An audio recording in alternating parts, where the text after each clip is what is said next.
V zadnjem času se nekaj precej govori o uporabi kletvic. Jaz gledam včasih z distanco na sodoben slovenski jezik, ki je oropan kletvic.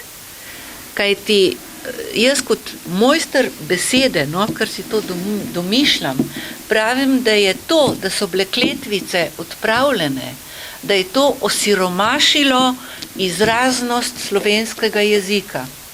To se ni zgodilo, recimo, v Bosni.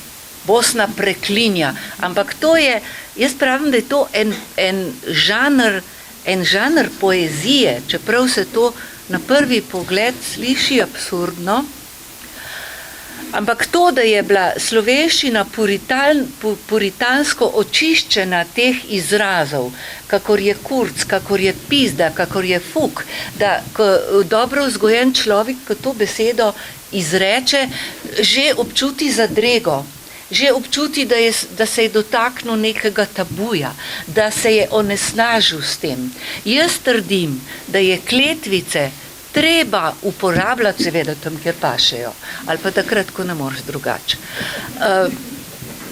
Včasih sem dobesedno očarana, ko moj sodelavec Aco Šunič v Lutkovnem teatru, kadar se razburi, preklinja po mostarsko. Ampak to so take kletvice sočne. To je, da ne moreš ostati resen.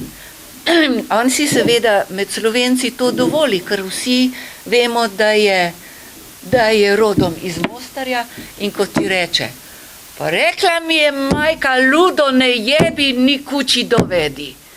Mi rabimo tak izraz, pa ga nimamo. Nam ga je katolicizem porezal.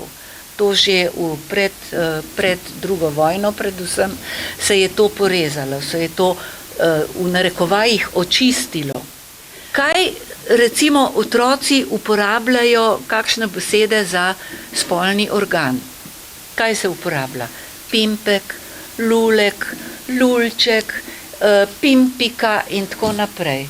Kakor hitro se pa uporabi stara, nekoč uveljavljena slovenska beseda, po pravopisu popolnoma adekvatna, se uporablja beseda pizda. Beseda pička. To so slovenske besede. Vsi poznate tisto pesmico, kako brizgalna brizga.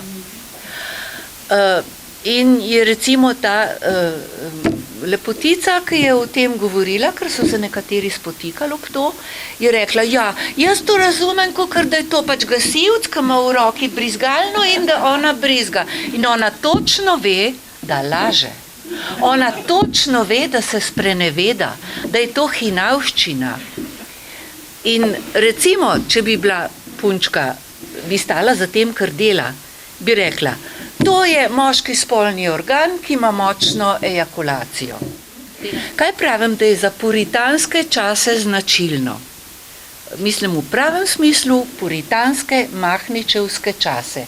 Je značilno, da nastajajo kosmati vici, ogabni kosmati vici, kjer je samo namigovanje.